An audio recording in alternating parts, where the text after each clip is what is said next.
오늘은 우리가 이제 수행을 하는 것이 어떤 면에서는 좀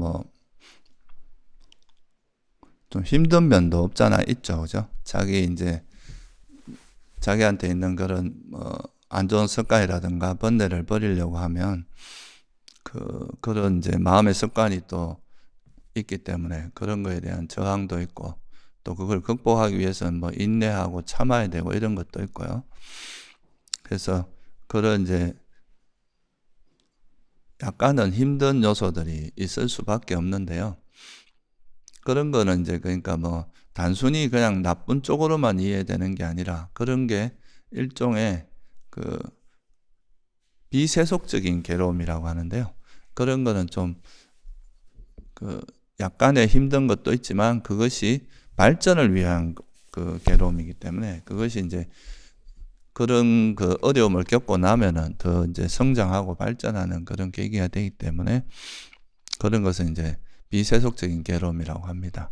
그래서 그런 것이 있는데, 그런 나름대로 이제 수행이라는 게 아주 쉬운 것도 아니고 나름 어려운 점도 있고 하지만, 그런 수행에서 힘든 면만 너무 이래 부각을 하다 보면은 이제 수행은 우리가 이제 보통 사람은 할 수 없는 거다.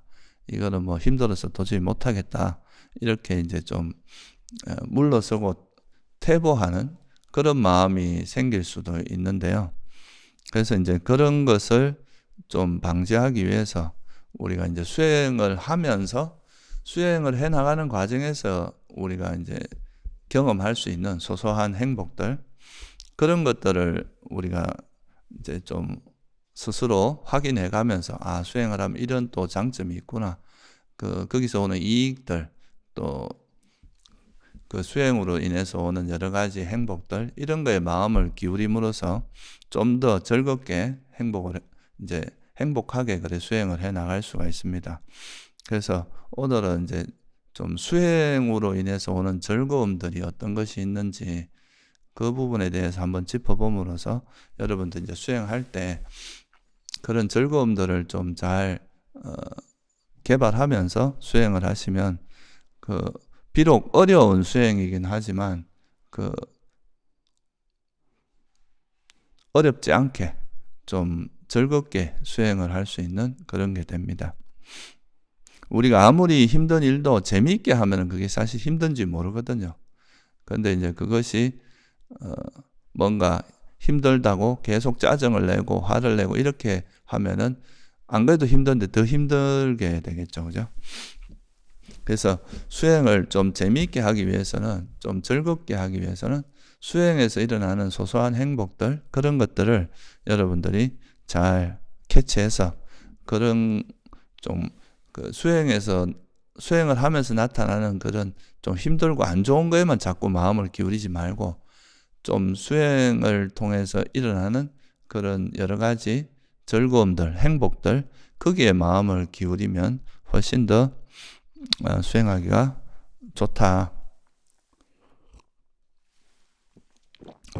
그래서 부처님께서 이제 당신이 설한 이 수행을 중도라고 하신 이유도, 너무 이렇게 감각적인 쾌락이나 이런 데 빠져 있는 것도 문제지만, 그렇다고 해서 너무 이제 자기를 괴롭히고 자기 몸과 마음을 괴롭히면서 수행하는 것도 바람직하지 않다. 그래서 그 중간, 그거에 이제 그 두 가지를 모두 극복한 그게 뭐냐? 그거를 이제 벗어남의 행복이라고 하는 그 행복을 바탕으로 해서 수행을 하면은 이제 수행하는 것이 처음도 좋고 중간도 좋고 끝도 좋은 그런 수행을 할 수 있다. 이게 이제 부처님이 말씀하신 핵심이죠, 그죠? 중도라는 거에. 그래서 오늘은 거기에 대해서 조금 구체적으로 한번 살펴보려고 합니다. 먼저 이거는 제가 여러 번 말씀을 드린 거지만 한번 다시 짚어보면서 이제 우리가 추구하는 행복이 어떤 행복인지를 먼저 좀 이해를 해야 되거든요. 첫째는 이제 부처님께서는 이제 우리가 살면서 경험하는 행복은 보통 이제 감각적 욕망인데요. 그 감각적 욕망으로 인한 행복, 그거를 이제 주로 이제 일반 사람들은 경험하고 살아가지만, 그거 외에 이 욕망을 버림으로써 일어나는 그런 행복이 있다. 그것이 이제 출리의 행복, 그러니까 벗어남의 행복 또는 뭐 떨쳐버림의 행복, 뭐 이런 여러 가지 용어를 쓰죠. 그래서 이런 행복을 우리가 추구해야 된다. 기존의 감각적 욕망과는 다른. 그래서 행복에는 두 가지가 있다고 말씀하셨어요. 감각적 욕망으로 인한 행복이 있고 벗어남의 행복이 있다. 그 감각적 욕망의 행복이라고 하는 것은 자기가 원하는 어떤 욕망을 실현함으로써 오는 행복입니다. 그러니까 이건 주로 이제 원하는 대상을 구하는 쪽으로 관계가 있기 때문에 감각 대상, 내가 원하는 거, 그러니까 자기가 원하고 좋아하고 즐기는 그런 대상을 얻음으로써 예를 들면 맛있는 음식이나 좋은 집, 돈 이런 것들이죠. 명예. 그래서 그런 거를 자기가 원하는 거 얻었을 때 오는 이 행복, 이거를 보통 이제 감각적인 욕망의 행복, 욕망을 충족하면서 생긴 행복이라고 하죠. 그래서 보통 부처님께서는 이거 이제 보통 사람들이 행복이라고 생각하는 건 이거밖에 없다. 대부분 이거를 주로 행복이라고 생각한다. 이렇게 말씀을 하셨는데요. 그런데 이 감각적 욕망의 행복은 이제 하나의 문제가 뭐냐 하면은 이제 집착이라는 것이 함께 하기 때문에 항상 그 대상에 달라붙는 그 마음이 함께 하기 때문에 그것을 누리는 순간은 분명히 행복이고 그것이 이제 즐겁고 달콤한 거는 분명한데 그 욕망으로 인해서 그런 파생되는 그런 괴로움들이 많다. 욕망이 실현됐을 때는 또 사라질까 봐 두려워하고 얻지 못하는 건 그 자체로서 괴로움이고 그래서 이 감각적 욕망의 행복은 부처님이 보시기엔 좀 저열한 거예요. 이게 행복의 요소는 적고 오히려 이걸로 인해서 생기는 괴로움이 훨씬 많다. 그래서 이거는 또 대상을 의지하고 있고 이거는 원하는 대상을 얻음으로써 생기는 행복이기 때문에 그 대상이 또 그 이런 변화에 따라서 우리 마음에 영향을 되게 많이 준다. 그래서 내가 원하는 거 얻었을 때는 그게 행복이지만 내가 또 되게 애지중지하는 무슨 찻잔 도자기를 하나 얻었어요. 근데 이 도자기를 내가 실수해서 깨트리면 또 그거에 대해서 애착이 강한 만큼 또 고통도 되게 크거든요. 또 자기가 사랑하는 사람이 있는데 그 사랑하는 사람이 아프거나 다치거나 하면 또 그 고통도 엄청나게 크죠. 그래서 이 욕망이라고 하는 집착이라고 하는 것은 항상 그 반작용이 있는데 그게 이제 성냄으로 그 화로 또는 이제 정신적 고통으로 나타나기 때문에 이거는 그 행복의 요소가 상당히 적고 그래서 이런 걸 추구하는 것은 별로 실익은 없다. 그냥 일시적으로 약간 행복하긴 하지만 실제적으로 우리에게 이익이 되지도 않고 그건 또 그냥 이 시간을 때우고 즐기는 것에 불과하지 우리를 향상으로 인도하지도 못한다. 이런 이제 단점이 있다고 본 거예요. 그래서 이 감각적 욕망은 버려야 될 행복이고 저열하고 이거는 개발해서는 안 된다. 이런 것 쪽으로 너무 달려가서는 안 된다. 이렇게 이제 말씀을 하신 거죠. 그래서 이걸 한마디로 말하면 이제 그 달콤함은 적고 재난은 많다, 고통은 많다 이렇게 이제 표현하고 있습니다. 그래서 이거는 좀 이제 수행자라면 조금 멀리해야 될 이 감각적인 욕망을 쫓아가다 보면 이제 수행하고 멀어지고 이게 사실 수행자가 되는 그 경계선이라고 할 수 있는 게 이 감각적 욕망의 해로움 또는 이것의 위험성, 이것이 가지고 있는 결점 이런 것들에 대해서 좀 이해를 하고 그거로부터 멀어지는 거 그게 이제 첫 번째 시작이라고도 할 수 있거든요. 그리고 이제 이것이 가지고 있는 위험성을 잘 이해만 해도 사람들이 감각적 욕망을 이제 또 세속에 있다 보면 어쩔 수 없이 누리더라도 그것이 위험하다고 생각하면은 너무 멀리 가진 않는다. 그래도 절제할 수는 있다.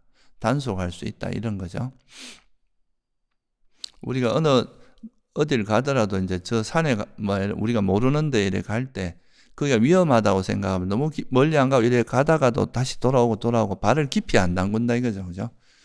그러니까 감각적 욕망의 행복이라고 하는 것도 이것이 가지고 있는 그런 결점이나 단점 또 그런 위험성, 해로움 이런 것들을 이해하면은 적당한 선에서 뭐 즐기더라도 너무 멀리 가지 않고 이것이 지나치게 가게 되면 이 중독이 되고 중독이 되면 이건 이제 사실 벗어나기가 좀 어렵거든요. 그래서 이제 그렇게 되지 않도록 미연에 방지할 수 있다. 이런 거고요. 그래서 부처님은 이제 감각적 욕망의 행복, 이건 범부의 행복이다. 저열한 행복이니까 이걸 너무 이거를 위해서 너무 추구하는 것은 바람직하지 않다. 그러면 이제 우리가 수행이라고 하는 소위 말해서 이제 세속적인 그런 흐름이 아니라 수행의 영역으로 들어올 때 이제 달라지는 것은 이 감각적 욕망의 행복이 아니라 소위 말해서 욕망을 내려놓음으로써 오는 행복, 이 감각적 욕망에서 벗어남으로써 오는 행복, 그런 고요함의 행복, 그런 깨달음의 행복, 이런 거를 이제 추구해야 된다.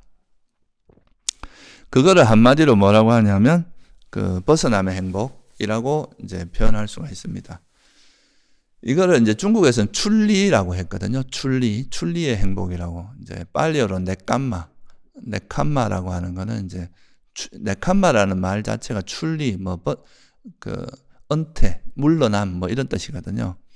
그래서 우리가 욕망의 흐름에서 물러났다, 벗어났다. 출리라는 건 이제 나와서 이별한다 이런 뜻이니까요. 그거로부터 이제 떨쳐버렸다, 벗어났다 이런 의미인데요. 우리가 욕망을 쫓아가는 한에 있어서는 끊임없이 끌떡거리고 헐떡거리고 그 욕망에서 갈증에서 벗어나질 못하는데 그거로부터 이제 벗어나서 쉬어버린 거, 마음이 이제 쉬어버리면 그때 일어나는 그 행복, 막 정신없이 달려나가다가 멈추었을 때, 그 달림을 멈추고 정지하고 했을 때 일어나는 그런 행복, 이거를 우리가 이제 출리의 행복 또는 벗어남의 행복이라고 이야기를 하죠. 그래서 이 감각적 욕망에서 욕망을 떨쳐버림으로써 생기는 행복을 벗어남의 행복, 출리의 행복이라고 하고요. 그 출리의 행복은 우리가 이제 욕망은 원하는 대상을 얻음으로써 오는 행복이기 때문에 대상을 의지할 수밖에 없습니다. 근데 이제 이 벗어남의 행복은 그런 헐떡거리는 욕망을 버림으로써 오는 행복이기 때문에 이건 대상을 의지하는 게 아니라 우리 마음에서 일어나는 행복이다. 이게 이제 큰 차이입니다. 그래서 이 감각적 욕망의 행복은 이제 원하는 대상은 제한되어 있는데 이제 사람들은 또 그걸 원하고 그걸 얻을 수 있는 사람은 제한되어 있으니 끊임없이 경쟁하고 싸우고 다투고 해야 되는데 이 벗어남의 행복은 다들 욕망만 그냥 내려놓으면 되니까 다툴 필요도 없고 이것은 싸울 필요도 없고 자기 마음에서 일어나는 행복이다. 그렇게 볼 수가 있습니다. 그래서 부처님께서 이런 행복이야말로 고귀한 행복이고 개발해야 될 행복이고 이거는 이제 우리가 괴로움의 소멸로 인도할 수 있는 그런 행복이다. 그래서 이거를 개발해야 된다. 그러니까 우리가 이제 그 세속적인 행복을 개발하는 이거를 행복이라고 불교에서는 보진 않아요. 그러니까 이제 이런 벗어남의 행복, 이런 욕망을 내려놓음으로써 오는 행복, 이쪽으로 방향을 맞춰서 그쪽 방향으로 이제 나아가는 것을 우리가 이제 보통 수행이라고 하고요. 그래서 이제 수행을 통해서 얻는 행복이라고 하는 것은 이런 벗어남의 행복을 기반으로 하고 있다. 아까 말씀드린 것은 중도라고 하는 것도 이 벗어남의 행복을 기반으로 하는 수행이기 때문에 중도라고 표현합니다.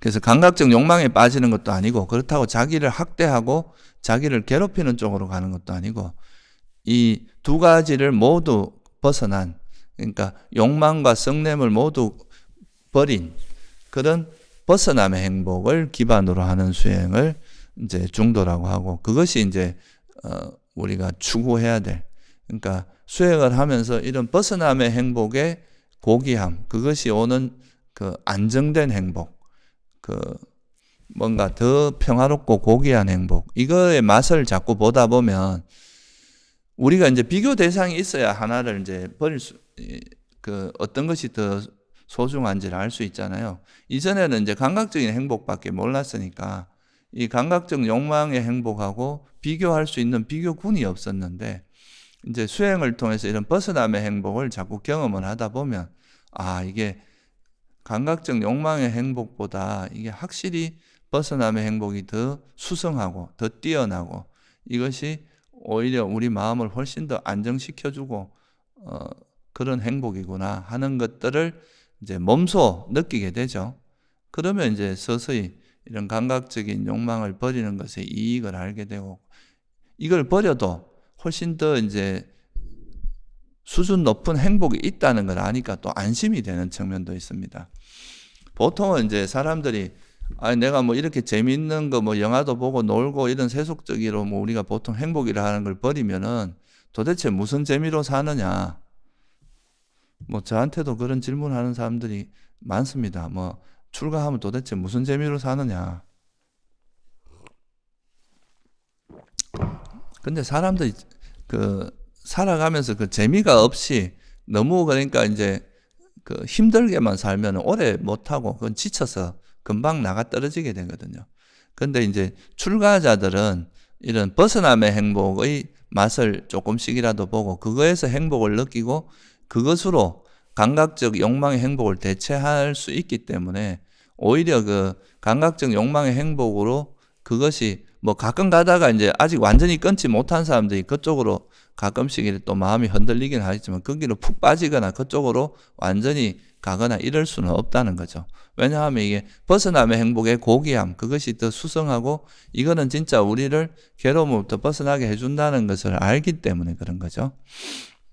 그래서 이제 실제로 우리가 수행을 하는 것은 그런 감각적 욕망을 실현함으로써 오는 그 행복과는 좀 성격이 전혀 다른 이 벗어남의 행복, 욕망으로부터 벗어나면서 오는 행복, 이 행복의 그 맛을, 이 행복을 많이 체험하고 그거를 수행해서 많이 경험할수록 수행을 하는 것이 더 재미가 있어지고 그리고 또 더 탄력도 받게 되고 뭐든지 재미있어 갖고 하는 게 잘 되거든요.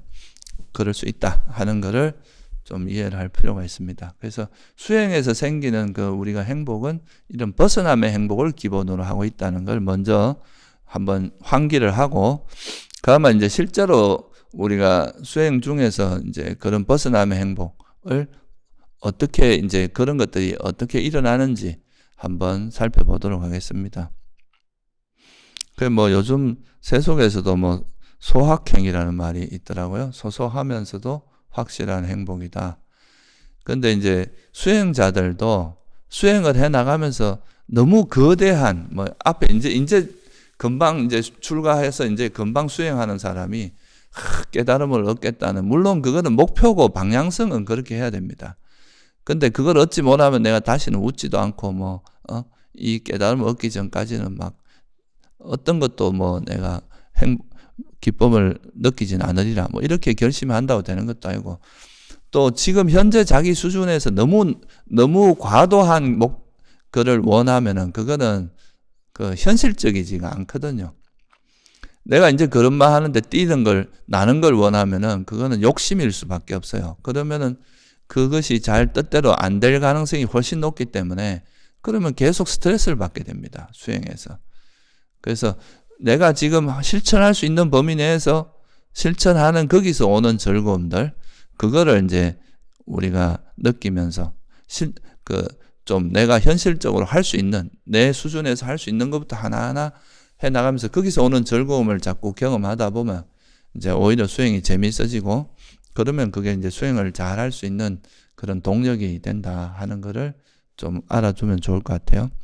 그래서 우리가 이제 수행이라고 하는 걸 크게 나눠보면은 이제 본격적으로 수행이라고 하는 거는 삼매와 지혜를 닦는 거를 우리가 이제 보통 수행이라고 합니다.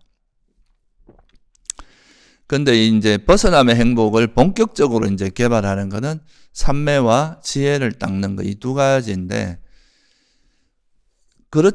이 두 가지를 빼고 이제 수행의 또 토대가 되고 이제 수행의 기반이 되는 것이 있는데요. 그거를 통해서도 우리가 이런 벗어남의 행복을 경험할 수도 있거든요. 그래서 그런 것도 다 하나의 과정이라고 생각하시면 돼요. 그래서 크게 나누면 이제 보시, 그 다음에 배움이라고 하는 게 있어요. 그 다음에 이제 계를 지키는 거. 요 세 가지는 되게 이제 수행의 아주 기본적인 기반이 되는 거죠. 여기다 뭐 신심도 우리가 같이 넣을 수도 있어요. 그래서 그게 있고, 그 다음에 이제 본격적으로 수행을 할 때는 이제 삼매와 지혜를 닦는, 이거는 이제 좀 본격적인 수행을 하는 거라고 할 수 있고요. 그래서 이런 보시와 계를 지키고 배우는 거, 이런 것 속에서도 이런 벗어남의 행복을 누릴 수가 있습니다. 뭐 간단하게 이거 짚어보고 그다음에 삼매와 지혜 쪽으로 넘어가도록 하겠습니다. 보시도 보면은 결국은 우리가 이제 내가 정당하게 또는 바른 방법으로 뭔가 내가 얻은 것들을 남에게 이렇게 조건 없이 놔두는 거거든요. 이것 자체가 욕망을 버리는 되게 좋은 방법 중에 하나입니다. 우리가 내가 힘들어서 벌고 정당하게 버는 것을 남에게 이제 이렇게 베풀어 주는 거니까, 이런 것 자체도 이게 직접적인 수행은 아니라 하더라도 수행에 되게 좋은 토대가 된다 이거죠. 이 보시를 통해서 자기 욕망을 버리는 데도 도움이 되고, 또 자기가 이제 되게 미워하는 사람에게 뭔가 보시를 함으로써 화를 버리는 것도 또 좋은 방법이기도 합니다. 화를 버리는 방법 중에 하나이기도 하다 이거죠. 그래서 이거는 이제 보시나 기부, 뭐 재능을 보시하는 거, 이런 것도 보시라고 할 수 있고요. 그래서 실제로 이제 세속에서도 보면 기부를 많이 하는 사람들한테 이렇게 물어보면 남들의 어떤 칭찬이나 이런 것 때문에 기부를 하는 것도 뭐 물론 좀 있겠지만, 그거보다는 그런 사람들이 공통적으로 하는 이야기가 기부하면 자기가 이제 본인이 행복하다고 하는 거, 본인 스스로가 행복하다고 하는, 이게 제일 큰 이유라고 보통 이야기합니다. 그래서 이런 이제 사실은 이런 뭔가를 남에게 순수한 마음으로 보시를 할 때 그게 남에게 내가 뭔가 베풀어 주는 것 같고 그렇지만 실제로는 자기 자신에게 가장 크게 베푸는 거다. 그 자체가 이제 벗어남의 행복을, 이것도 일종의 욕망을 버려야 보시가, 진정한 보시가 가능하기 때문에 이것도 일종의 벗어남의 행복을 경험하는 거거든요. 그래서 기부하는 사람들이 세속에서 뭐 하는 것과는 다른 뭔가 그런 마음의 만족감이나 행복감을 느끼기 때문에 그런 기부를 한번 해본 사람들은 오히려 더 많이 하게 되는 그런 계기가 된다고 하는 거죠. 그리고 이게 또 불교적으로 보면 이런 보시행위라고 하는 것이 또 여러분들이 이제 아란이 되기 전까지는 또 어쩔 수 없이 윤회를 또 해야 되는데, 그런 윤회할 때 또 큰 우리 공덕도 되고요. 이 생을 살 때도 이런 복을 많이 지놓은 사람들이 자기가 무슨 일을 해도 잘 풀리는 것도 있습니다. 공덕이 없는 사람들은 뭔가 하려고 하면 능력은 있는데 일이 잘 안 풀리고 이런 게 있는데, 이제 공덕이 많고 보시행을 많이 한 사람들은 능력이 좀 부족해도 능력 있는 사람이 오히려 주변에서 도와줘서 일이 잘 되게 하는 그런 효과도 있다. 그래서 이 보시라는 것은 우리가 이제 수행자에게도 굉장히 중요한 거다. 왜냐하면 아무리 뭐 수행을 하고 싶어도 생계가 원만하지 못하면 그것 때문에 사실 수행할 시간을 내기가 어렵거든요. 그 생계를 유지하기 위해서. 그래서 이거는 굉장히 이제 중요한 의미가 있다. 그리고 뭐 여러분들이 아무리 많은 재산이나 재물을 갖고 있어도 죽을 때 다 가져가는 건 아니기 때문에 살아있을 때 이런 이제 자기가 얻은 거의 일부를 좋은 일에 자꾸 쓰는 것은 그게 어떻게 보면 선업을 쌓는 거고, 또 그것이 나중에 이제 죽을 때도 이제 그 자기가 쌓은 그런 선업의 공덕은 가져가잖아요. 그리고 이게 이제 앞으로 여러분들이 살아가면서 지금은 일이 뭐 잘 되고 이제 풍족하더라도 나중에 또 어려워질 때도 있을 수 있는데, 있을 때 많이 베풀어 놓으면 그것이 자기한테 다 돌아온다. 그런 거죠. 그래서 많이 베푸는 것은 수행자, 세속에서도 마찬가지고 수행자에게도 굉장히 도움이 된다. 이런 공덕이 부족한 사람은 수행하려고 할 때 수행할 수 있는 조건이 잘 안 만들어진다. 계속 이제 장애가 많이 생기고, 그래서 이런 것도 이제 수행자에게는 중요한 겁니다. 그리고 이런 보시행을 하는 것도 아까 말씀드렸듯이 자기가 뭔가 가지고 있는 거를 아낌없이 주는 거, 조건 없이 주는 거기 때문에 이 자체가 욕망을 버리는 거고, 이것도 벗어남의 행복이고, 이런 것도 수행에서 우리가 느낄 수 있는 되게 확실한 행복 중에 하나다. 이렇게 볼 수 있고요.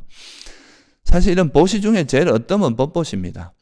우리가 뭐 밥을 주는 거는 힘을 보시하는 거고, 뭐 탈 것을 주는 건 행복을 보시하고, 뭐 옷을 보시하는 거는 아름다움을 보시하는 거, 이런 여러 가지 표현을 쓰는데요.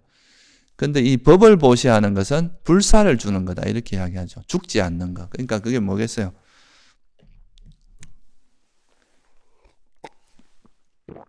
열반에 이르게 하는 거기 때문에 이 법보식을 가장 수성하다고 하는 거죠. 그래서 스님들은 또 자기가 열심히 수행해서 이런 법보식을 할 때 또 그런 큰 행복을 느낄 수가 있습니다. 이것이 굉장히 의미가 있고, 또 여러 가지 보시 중에서도 가장 의미 있는 보시이기 때문에 이런 또 법보식을 통해서 느끼는 그런 행복도 있다. 또 보시 말고 또 기본적으로 우리가 수행을 할 때 이제 하는 게 배움이거든요. 결국 이 불교는 이제 처음부터 모든 걸 알 수 있는 게 아니기 때문에 배워야 되는데, 그 배움에서 오는 또 즐거움도 있다. 그런 부처님 가르침, 바른 법을 배워서 그거를 익히고, 그거를 암기하고, 그걸 암송해서 자기 이제 수행에 하나하나 그런 이치를 배워 나갈 때 오는 그런 행복도 있다. 이런 배움이 직접적인 수행은 아니지만, 이런 배움이라는 걸 통해서 특히 이제 이런 부처님이 말씀하신 영기라든가 사성제, 이런 바른 법에 대해서 배우는 것은 깨달음의 지혜의 토양이 되기 때문에, 이런 배움도 우리가 또 수행자가 경험할 수 있는 아주 소소하지만 확실한 그런 경험 중에 하나, 행복 중에 하나다, 이렇게 볼 수 있고요. 그래서 이런 이제 배움이라는 것도 사실은 그 수행에서 굉장히 중요한 요소라는 걸 이해를 해야 됩니다. 우리가 아무리 자기가 똑똑해도 사실 이런 법을 배우지 않고 스스로 그 길을 찾아가기는 굉장히 어렵거든요. 그래서 이제 이런 바른 법을 만나서 그 법을 배우고 그 법에 따라 실천을 하고 하는 것이 또 수행자가 경험하는 굉장히 중요한 행복 중에 하나다. 실제 그 경전에도 그런 이야기가 많이 나옵니다. 사람 몸 받기도 힘들고, 또 이런 바른 법을 만나는 것도 굉장히 힘들고, 그러니까 불법 인신난득, 사람 몸을 받기 어렵고, 불법 난봉, 여기서 봉자는 이제 만나다 이런 말이거든요. 그러니까 불법을 만나는 것도 어렵다. 그리고 또 그 불법에 만난 그 법에 따라 수행하는 건 더욱 어렵다, 이렇게 이야기하죠. 그래서 이런 이제 사람 몸을 받아서 이런 법을 만나서 그걸 배우는 것, 이 배움이라는 것 자체가 얼마나 이제 감사하고 고마운 일이냐 하는 것을 느낌으로써 또 거기서 또 수행의 행복을 느낄 수 있습니다. 그래서 경전에도 보면 항상 그 성자나 이런 이제 수행을 잘하는 사람을 묘사할 때 잘 배운 성스러운 제자는 이런 표현을 많이 쓰거든요. 경전에 보면 항상 그런 표현이 나오죠. 이 배운다는 건 시카라고 하는 게 이제 배워 익히다 이런 뜻인데, 잘 배워서 이제 그거를 잘 익힌, 몸으로 이제 습득한, 몸과 마음으로 습득한 그런 이야기죠. 그런 사람들을 우리가 유학, 잘 배워, 제대로 배운 사람을 유학이라고 하죠. 성자 중에서. 그래서 이 배움이라는 것도 우리가 수행자가 또 경험할 수 있는 그 확실한 행복 중에 하나다, 이렇게 볼 수 있고요. 그 다음에가 계라는 게 있죠. 계를 지키는 거.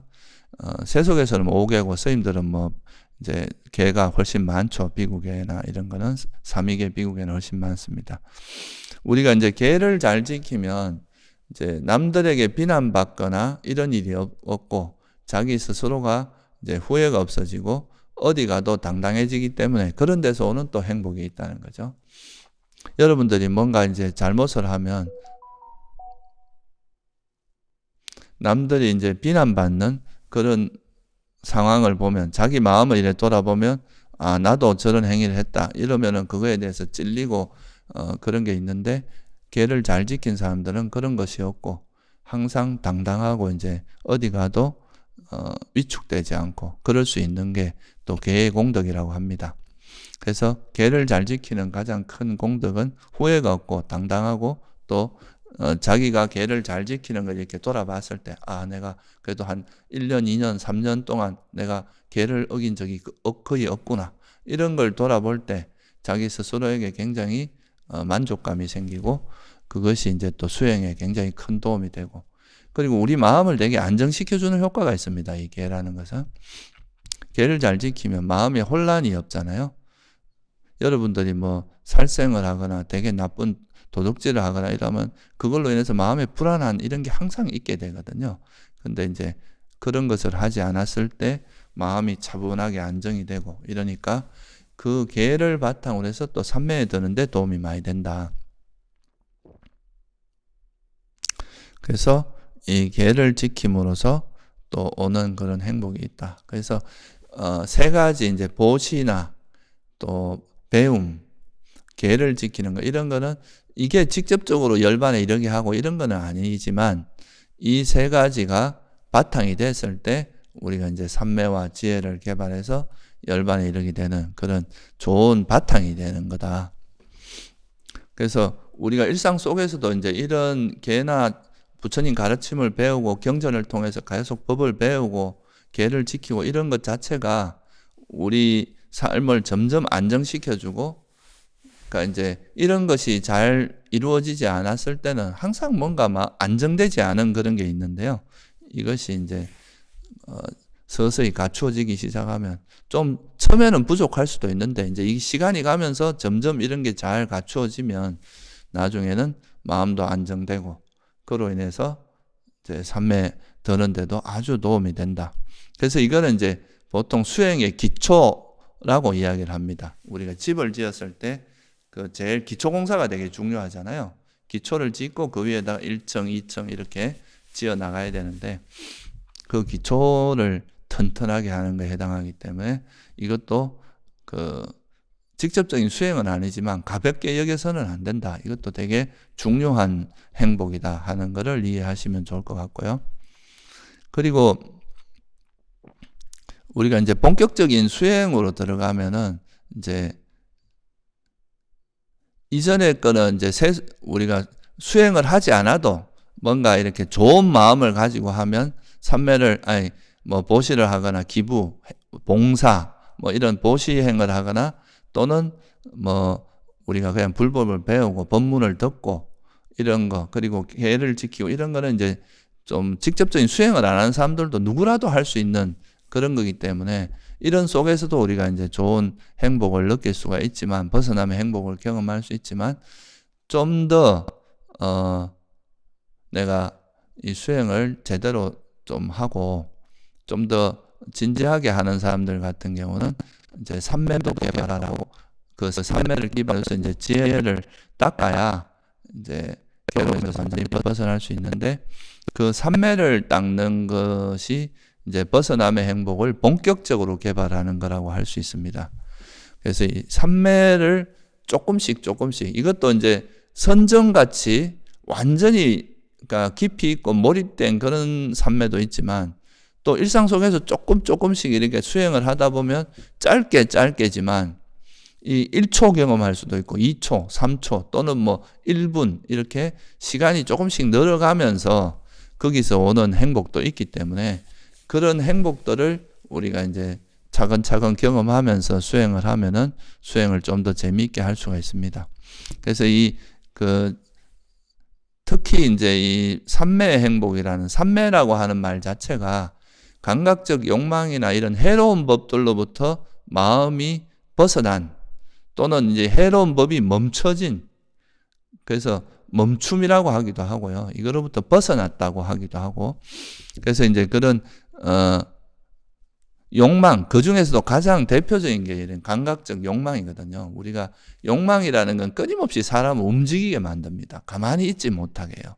이것도 하고 싶고 저것도 하고 싶고 이것도 해야 되고 저것도 해야 되고 저것도 먹고 싶고 이것도 뭐 먹고 싶고 또 어디 가서 놀고 싶고 뭐 하고 싶고 사실 이게 이 욕망을 절제하기가 되게 어렵기 때문에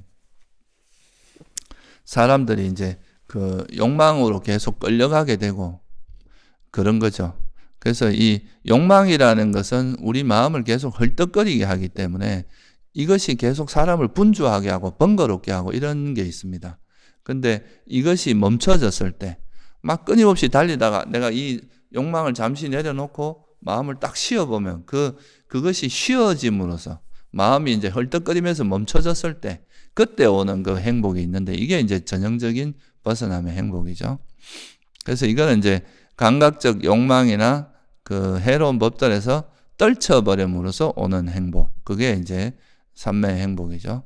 그래서 이런 행복이 일어나면 보통은 이제 수행할 때 수행이 안 되는 거에만 너무 이제 나는 왜 이렇게 뭐 번뇌가 많지? 이렇게 안 되는 거에만 생각을 하다 보면은 너무 이제 수행이 재미없어지는데 수행하면서 이렇게 짧게라도 나타나는 이런 이제 행복들 있잖아요. 찰나 순간순간이라도 수행을 하니까 이제 1분 경험하던 벗어남의 1초 경험밖에 안 되던 게 2초가 되고 2초가 안 되던 게 3초가 되고 이렇게 조금씩 발전해 나가는 자기 모습에 대해서 좀 만족을 하고 그런 거를 좀 더 이렇게 개발하려고 하다 보면은 이런 수행도 좀 더 재미있게 할 수가 있습니다.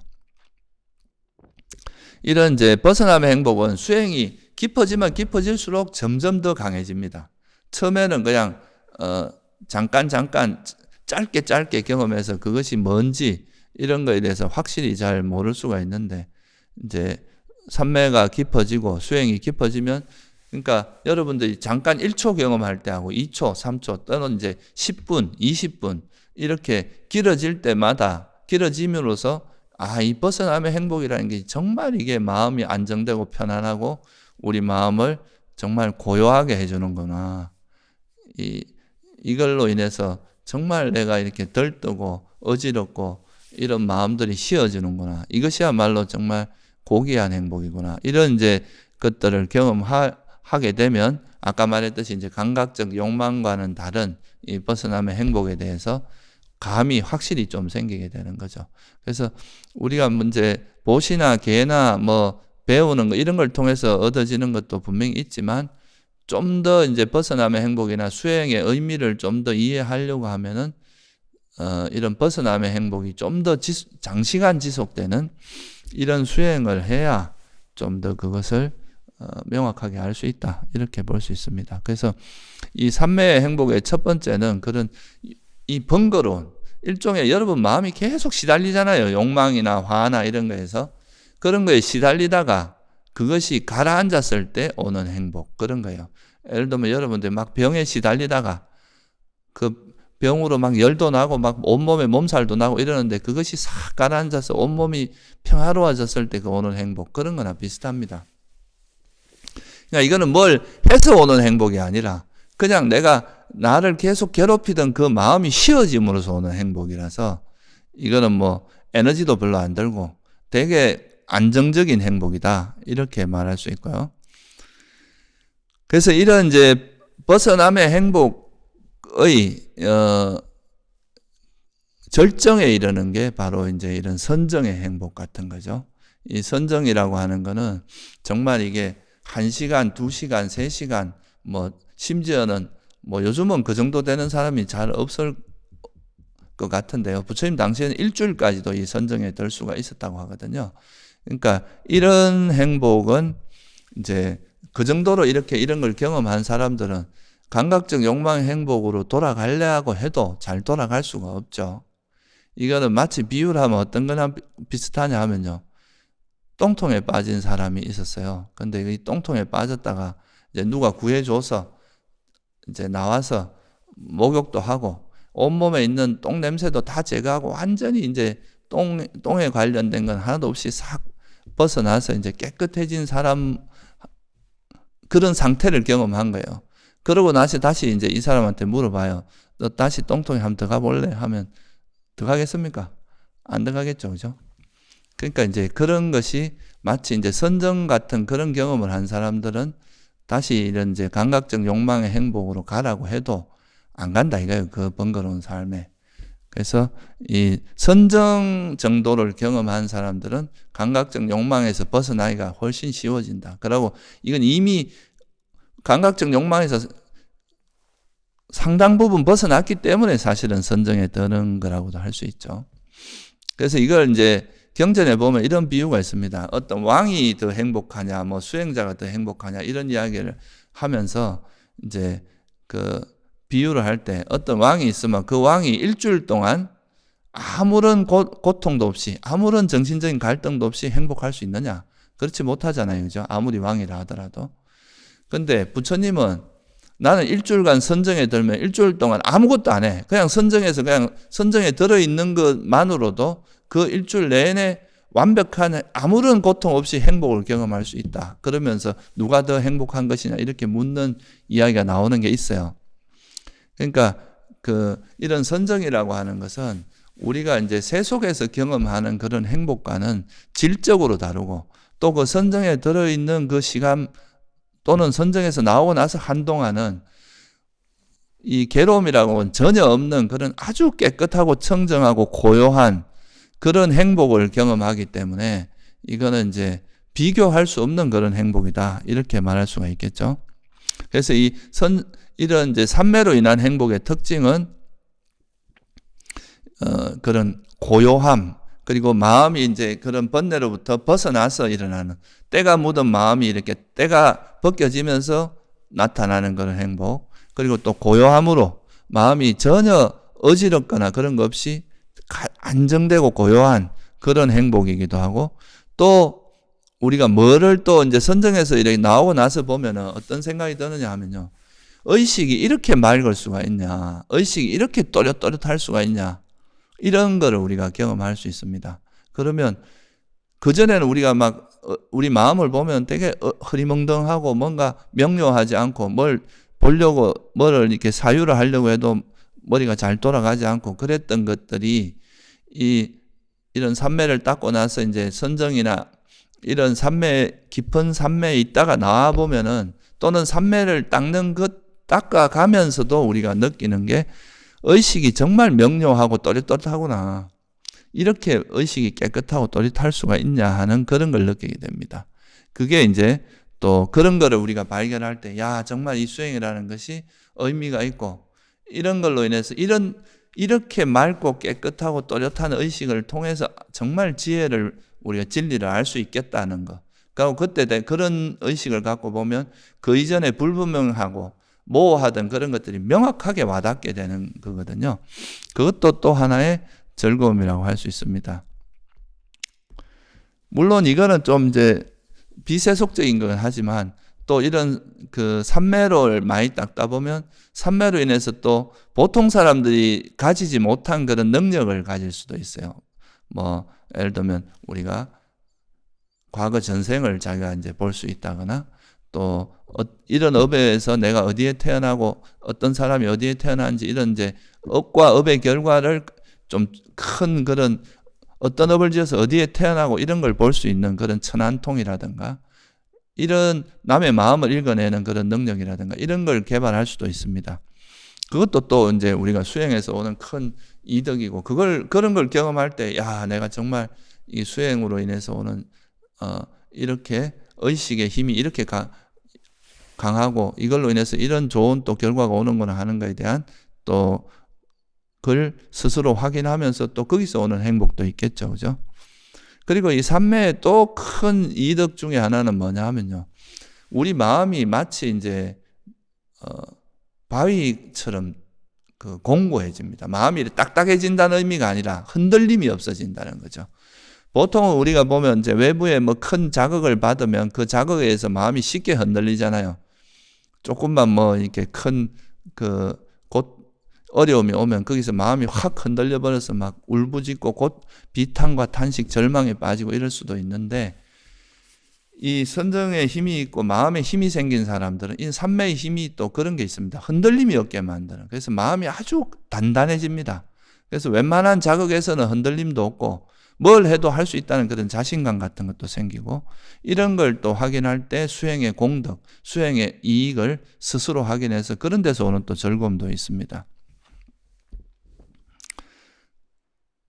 이거보다 더 수성한 건 뭐냐 하면, 이렇게 정말 세속에서는 경험하기 힘든, 정말 남들 보통 사람들은 정말 경험하기 힘든 이런 걸 경험하면 사람들이 보통 우쭐해질 수 있잖아요. 뭐 내가 잘났고 이렇게 훌륭하다 하고 이럴 수도 있는데, 이럴 때 정말 이제 진정한 수행자들은 그런 행복, 그러니까 이게 일종의 말하면 이제 세속으로 치면 엄청난 그 재산을 갖는 거랑 비슷하거든요. 수행자로 보면은. 수행의 관점에서는 엄청난 수행의 그 무기가 생겼고 큰 힘이 생긴 거거든요. 이걸 이용해서 이제 지혜를 개발하면 정말 그 깨달음의 지혜까지 얻을 수 있는 강력한 그런 무기가 생긴 건데, 그럼에도 불구하고 거기에 대해서 동요하지 않고 그거를 오히려 그런 선정의 그런 행복조차도 집착하지 않는 것, 이것도 또 수행자가 가질 수 있는 정말 이건 큰 즐거움이다. 그것이 이제 또 우리가 경험해야 될, 여러분들이 반드시 알아야 될 것들이다.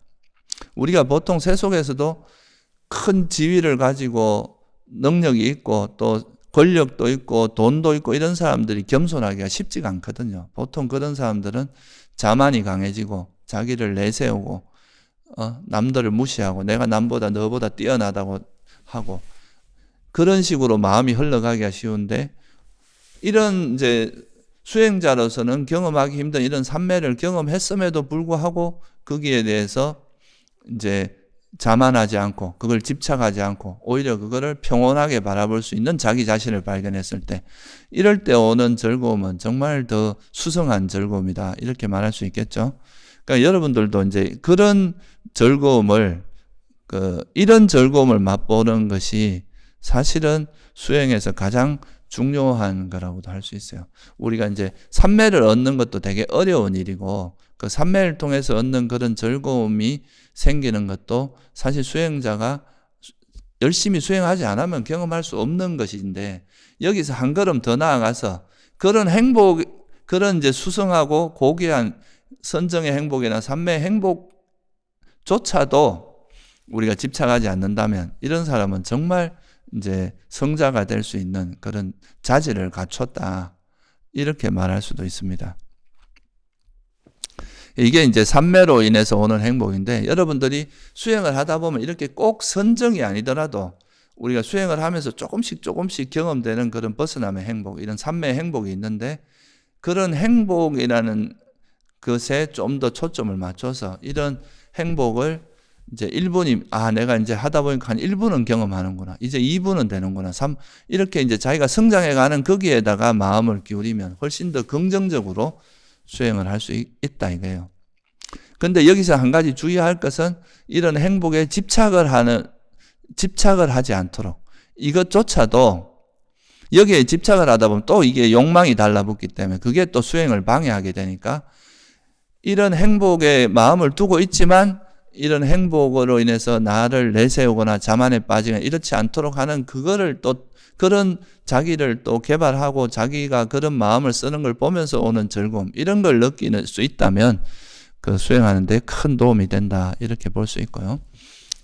또 마지막으로 이제 한 가지 더 이제 지혜를 통해서 우리가 이렇게 이제 보통 우리가 제가 수행을 가르쳐 보면 이제 호흡 수행을 하면 이제 선정에 들면 좋아하고 안 들면 되게 괴로워하고, 선정에 그 오는 행복을 경험하면 그건 다 이제 좋아하고, 아까 말씀드렸듯이 선정을 닦으면서 오는 그런 행복을 보면 사람들이 되게 좋아하고 흥분을 해요.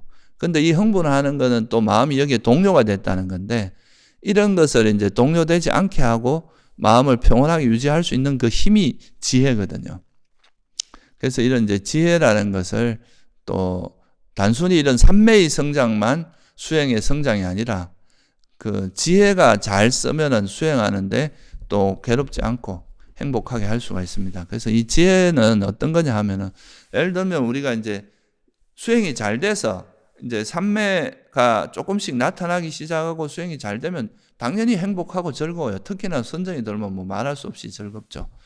그런데 이제 문제는 이게 삼매가 닦아지기 전에, 이제 그런 집중이 잘 되기 전에, 선정에 들기 전에 그 수행하는 과정에서는 계속 그런 장애나 번뇌가 해로운 법이 일어나게 돼 있잖아요. 근데 이런 게 일어날 때마다 이제 우리가 이렇게 생각할 수 있어요. 왜 나는 이렇게 뭐 욕심이 많나? 나는 왜 이렇게 화가 많나? 나는 왜 이렇게 수행에 좀 재능이 없나? 이렇게 이제 자기를 계속 싫어하고 자기가 일어나는 번뇌에 대해서 불만을 가지고 이럴 수가 있는데, 그것도 이제 생각을 우리가 좀만 바꾸면 이 수행을 통해서 나타나는 이런 번뇌가 나타나는 걸 고맙게 생각해야 됩니다, 여러분들이. 내가 이런 번뇌를 그 수행을 하면서 나한테 이런 장애가 일어나는 걸 알아차리면 그걸 버릴 수도 있고, 또 그걸 통해서 내가 이때까지 이런 식으로 내 마음을 쓰고 살았구나. 내가 마음에서 이런 화가 많았구나.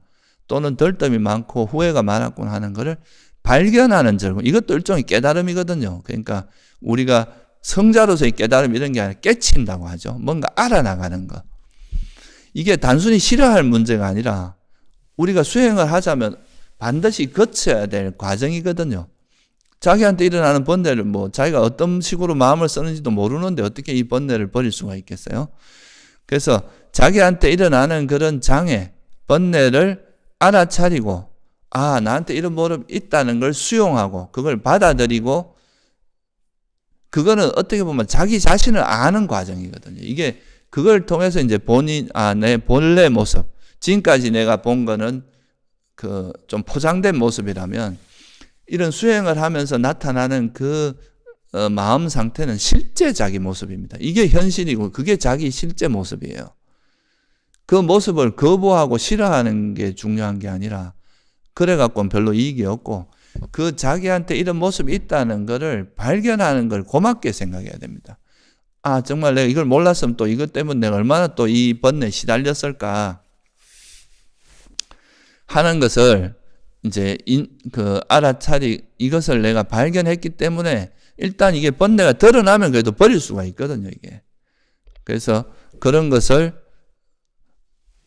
이제 삼매에 들지 못하게 하는 그런 번뇌가 일어날 때 그거를 싫어하고 이것에 대해서 자꾸 자기를 자학하고 나는 왜 이렇게 못났지, 수행을 못하지, 이렇게 할 게 아니라 그거를 발견하는 즐거움을 누린다면 오히려 수행하는 게 즐거워집니다.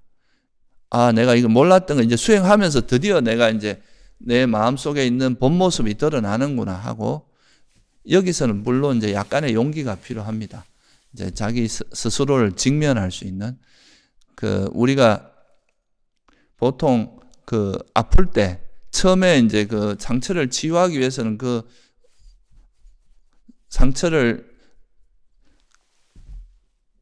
찢고 이렇게 치료하고 하는 과정에서 처음에 그런 고통이 있는데, 우리가 자기 모습도 자기가 이제 기대하는 것보다 더 좀 마음을 관찰하다 보면 좀 지저분하고 좀 더 이렇게 안 좋은 마음들이 많은 것 같아서 처음에 상당히 실망을 하고 이럴 수 있는데, 그게 아니라 여러분만 그런 게 아니라 대부분 다 그렇습니다, 수행하는 사람들이.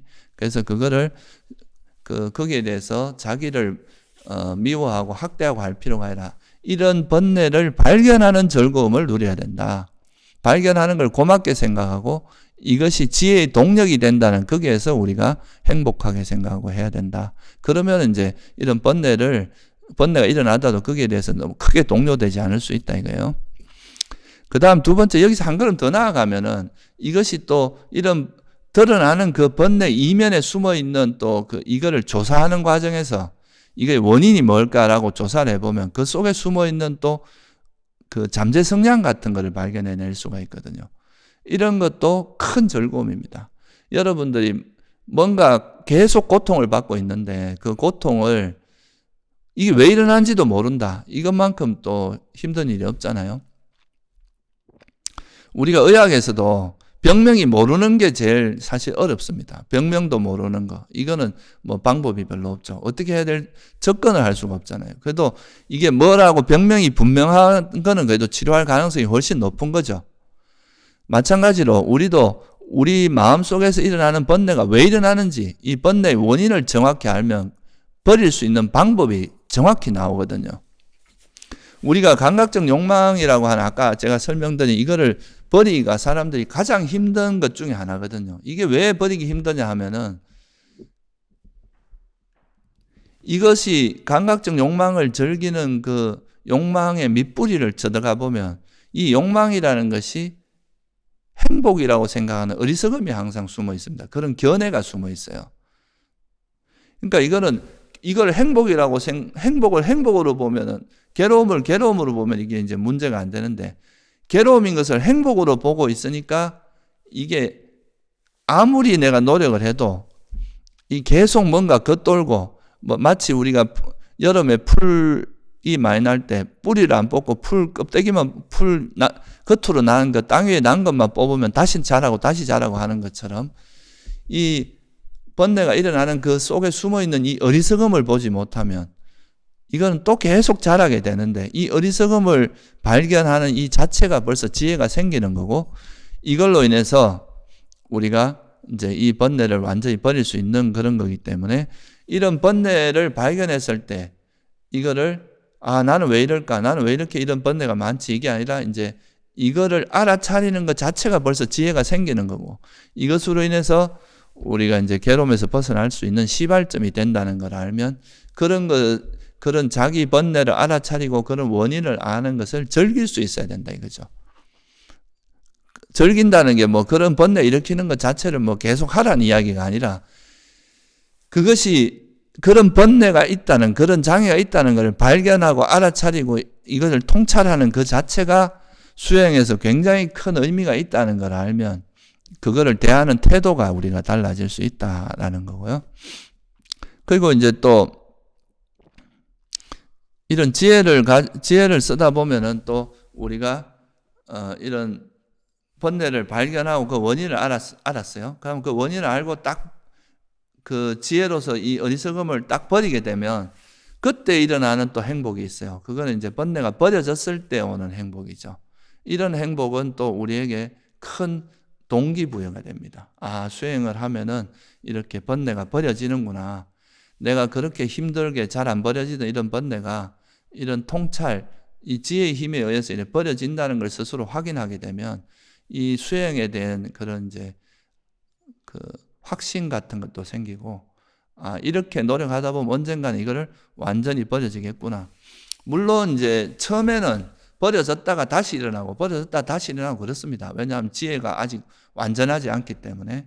근데 이게 이제 자꾸 반복되다 보면 이제 어느 순간에 수다원이나 이제 이런 이제 성자의 지혜가 생기면 그때는 완전히 버려져서 다시는 일어나지 않는 그렇게 되는 거죠. 근데 어쨌든 그 전에까지는 이런 이제 번뇌가 버려졌을 때 오는 그 행복을 경험하는 것도 우리가 수행을 이끌어가는 큰 동력이 된다. 이렇게 볼 수 있고요. 또 우리가 꼭 삼매를 얻어서 오는 그런 행복도 있지만 이렇게 이제 수행을 해서 번뇌가 버려지면 마음이 이렇게 깨끗해지고 그러면 이제 이게 알아차리고 그걸 이제 버리게 되면 그때 이게 버려졌을 때 그 마음 상태가 일종의 삼매거든요. 탐욕이나 성냄 이런 장애 해로운 법들이 버려진 그 상태가 삼매의 상태인데 그 삼매의 행복에만 머무는 게 아니라 이 삼매의 행복을 바탕으로 이 지혜를 가지고 이 깨끗하고 또릿또릿하고 맑은 이 마음으로 세상을 들여다보면 다시 한번 그 현상을 관찰하면 그 현상의 실상을 보게 되는데 이런 실상을 볼 때 우리가 진리의 한 편을 조금씩 발견하게 됩니다. 이래서 부처님께서 이렇게 말씀하셨구나. 이 물질이라는 것은 정말 무상한 것이고 이 몸도 무상하고 마음도 무상한 것이구나. 또 여기에 나라고 할 만한 건 정말 없구나 하는 그것이 이제 발견이 되고 그런 걸 통해서 또 이 해로운 법은 정말 위험하고 해로운 것이구나. 이 탐욕이나 성냄이나 어리석음은.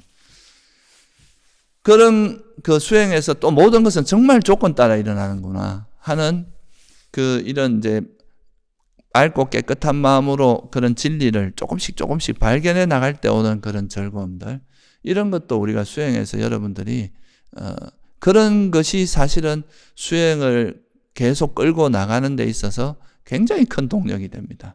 그냥 단순히 이게 삼매를 통해서 얻어지는 행복과는 좀 다른 차원의 것이 있어요. 왜냐하면 이건 우리가 삼매를 닦는 목적도 결국은 진리를 발견하기 위해서거든요. 이게 법열이라고 합니다. 법을 발견하는 지혜인데, 희열과 행복인데. 그래서 이런 맑고 깨끗해진 그런 마음으로 이런 이제 현상을 관찰해서 그런 진리를 조금씩 발견해 나가면서, 내가 정말 이렇게 수행하는 것이 결국은 이제 나중에 진리를 깨닫는 그 길이 되겠구나 하는 확신이 드는 거죠. 이런 거는 삼매를 통해서 얻어지는 단순히 이제 번뇌가 버려져서 오는 행복과는 훨씬 더 수준 높은 즐거움입니다. 이런 지혜가 동반됐을 때 삼매도 탄탄하고 이 수행이라는 것에 길이 보이고 이제 확신이 드는 거거든요. 그래서 이제 이런 마치 부처님이 발견하신 그런 진리를 나도 조금씩 발견해 나가는, 야, 이게 정말 부처님 말씀이 이래서 이렇구나라는 것을 이제 발견해 나가는 그 즐거움이 정말 이 수행을 하는 사람에게는 가장 큰 즐거움이라고도 할 수 있어요. 그게 이제 완전히 이제 알게 되면은, 아, 정말 부처님이라는 분이 얼마나 위대하고 정말 이 법이 얼마나 소중하고 고귀한 법인가 하는 것도 더 알게 되겠죠. 그죠? 그래서 이게 이제 어떻게 보면 법을 알게, 진리의 베일을 하나하나 벗겨나가는, 스스로 발견해 나가는 이런 즐거움이 있다 하는 거고요. 이런 즐거움을 누리기 위해서는 부처님의 이제 이런 그 가르침을 배워서 아까 말씀드린 그런 삼매의 그 탐욕이나 성냄이 없는 그런 마음을 기반으로 해서 현상을 관찰하고 있는 그대로 관찰해서 그거의 실상을 통찰하는 이런 수행을 해야 되겠죠. 그리고 여기서 한 걸음 더 나아가서 이렇게 해서 이제 정말 진리를 깨닫게 된 존재는 우리가 수다원이라고 하고, 또 수다원, 사다음, 아나함, 아란이라고 하고, 이제 완전히 그렇게 수다원만 돼도 사실 괴로움이 거의 소멸됐다고 하죠. 우리가 이 지구상에 있는 흙하고 요 손톱 위의 흙을 비유합니다. 손톱 위의 흙은 보통 범부들이 경험하는 그런 그 괴로움을 이 지구상의 흙으로 비유하면 수다원에게 남아있는 괴로움은 요 손톱 위 흙 정도밖에 안 된다고 하거든요. 그러니까 이제 수다원만 돼도 사실은 웬만한 괴로움은 거의 다 벗어났다, 이렇게도 볼 수 있죠. 근데 이제 이런 성자들의 특징이 뭐냐 하면은, 이제 우리가 아무래도 범부들은 수행이 잘 되고 아까 말씀드린 그런 선정을 경험하거나 지혜가 생기면은 여기에 마음이 달라붙기가 쉬워요. 왜냐하면 이건 너무 좋은 상태니까. 아, 정말 이 선정을 얻었고, 그러면서 이제 여기에 자만도 달라붙을 수 있고, 내가 애착도 달라붙을 수 있고, 이런 이제 그런 게 많은데, 근데 이제 아까 제가 말씀드렸듯이 수행에서 더 깊어지는, 정말 이렇게 수성한 지혜도 생겼고 삼매도 생겼지만 이 삼매와 지혜조차도 집착하지 않는, 이거에조차도 마음이 달라붙지 않는 이런 정도가 되면은, 그게 우리가 가지고 있는 이제 어떠한 그것이 비록 사랑스러운 것이라 할지라도, 부처님께서 이제 수타니파타에 보면 그런 게 있거든요. 우리가 견문각지를 통해서 알게 된 것들, 그것이 비록 사랑스러운 것이라 할지라도 그런 것들에 대한 가래를 버리는 것이 바로 열반이다, 이렇게 이제 말씀을 하세요.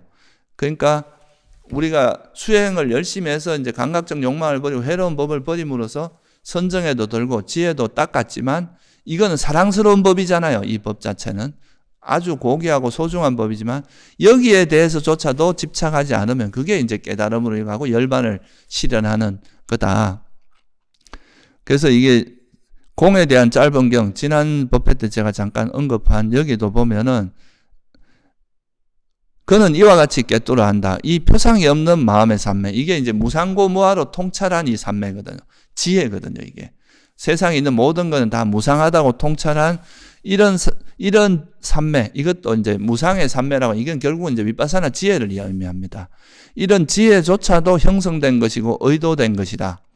형성되고 의도된 것은 무엇이건 무상하고 소멸하기 마련인 것이다 라고 통찰함으로써, 그러니까 이 삼매와 선정과 지혜라고 하는 것은 정말 우리가 수행자가 추구해야 될 아주 소중한 것이지만, 이것조차도 영원한 것은 아니고 무상하고 형성된 것이고 실체는 없는 것이다 라고 통찰을 하면 이거에 대한 애착마저도 떨어버리는 것, 그게 진정한 이제 일체에 대한 애착이 버려진 그 상태가 되면은 열반으로 가게 된다.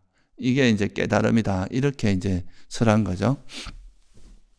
그래서 이 아란의 정말 대단한 것은, 그렇게 어떻게 보면 이 아란이라고 하는 거는 이라는 존재가 되는 건 법왕이거든. 법으로서 왕이 되는 건데 그런 존재이면서도 자기 자신을 내세우거나 자기가 이래 얻은 이 상태에 대해서 집착하거나 이런 것이 전혀 없다는 거. 이것이 정말 위대한 거거든요. 최고의 것을 얻었지만 거기에 집착하지 않고 거기에서 그거에 대해서 내세우지도 않는 자만도 없고 그런 것이 다 버려졌다는 거. 이것이 정말 우리가 대단한 그런 이제 아란들의 위대함이다. 이렇게 말할 수 있겠죠. 그죠? 그래서 이 아란 그런 성자가 되면은 우리가 이제 수행에서 얻어지는 행복과는 전혀 다른, 그러니까 괴로움이 거의 다 소멸된, 수다움만 해도 손톱 위에 흙 정도밖에 안 남으니까 아란이 되면은 이제 적어도 괴로움이 일어날 요소를 모두 소멸했기 때문에 아란의 몸을 가지고 있는 동안에는 그래도 괴로움이 좀 예를 들면 육체적인 고통은 남아 있겠지만 그래도 이제 아란이 죽음을 맞이하게 되면 이제 완전히 열반을 실현하게 되면 그때 이제 괴로움이 완전히 소멸되는 그것이 이제 진정한 완전한 행복이고 진정한 행복이다. 이렇게 이제 말할 수 있겠죠. 그죠? 그래서 제가 이제 오늘 말씀드린 거는 이게 이제 우리가 수행의 길이라고 하는 것이 아주 쉽게 얻어지는 게 아니고 또 어떤 면에서는 가능한 일이지만 어려운 일인 것은 분명합니다. 이제 자기를 극복하는 일이 쉬운 일은 아니에요. 그죠? 그렇지만 이제 우리가 이 수행을 할 때 관점을 어떻게 잡느냐에 따라서 이 수행을 굉장히 어렵게 할 수도 있고 힘들게 할 수도 있고 되게 이제 또 마음이 행복하게 할 수도 있는데 그 수행을 좀 행복하고 좀 즐거운 마음으로 재미있게 할 수 있는 방법이 이런 이제 수행 중에 나타나는 이런 번뇌들을 우리가 싫어하고 그거에 대해서 자학하고 이런 게 아니라 그런 것을 오히려 자기한테 일어나는 번뇌를 발견하는 즐거움, 그것을 발견했기 때문에 또 그걸 어떻게 버리는지 그런 방법을 찾아 나가는데 오는 즐거움, 이걸 즐겁게 생각해야 됩니다. 왜냐하면 자기 괴로움을 벗어나게 하는 일인데 이걸 왜 힘들게 생각하고 이걸 왜 어렵게 생각할 겁니까? 이걸 함으로써 우리가 괴로움으로부터 점점 벗어나게 되는데, 그래서 이제 이런 수행에서 오는 그 소소한 즐거움들, 되게 수행을 해 나가면서 조금씩 발전해 나가면서 얻어지는 그런 지혜, 삼매 이런 거에 대해서 만족하고 그런 거를 개발하는 쪽으로 하면 부처님께서 말씀하셨듯이 처음도 좋고 중간도 좋고 끝도 좋은 그런 우리가 수행을 할 수 있다 하는 점을 좀 말씀드리려고 오늘 제가 이제 이런 말씀을 드렸습니다. 그래서 수행을 좀 더 재미있고 즐겁게 할 수 있는 방법을 여러분 스스로 찾아서 제가 지금 말씀드린 걸 토대로 해서 잘 실천해 보시기 바랍니다. 오늘은 여기서 마치겠습니다.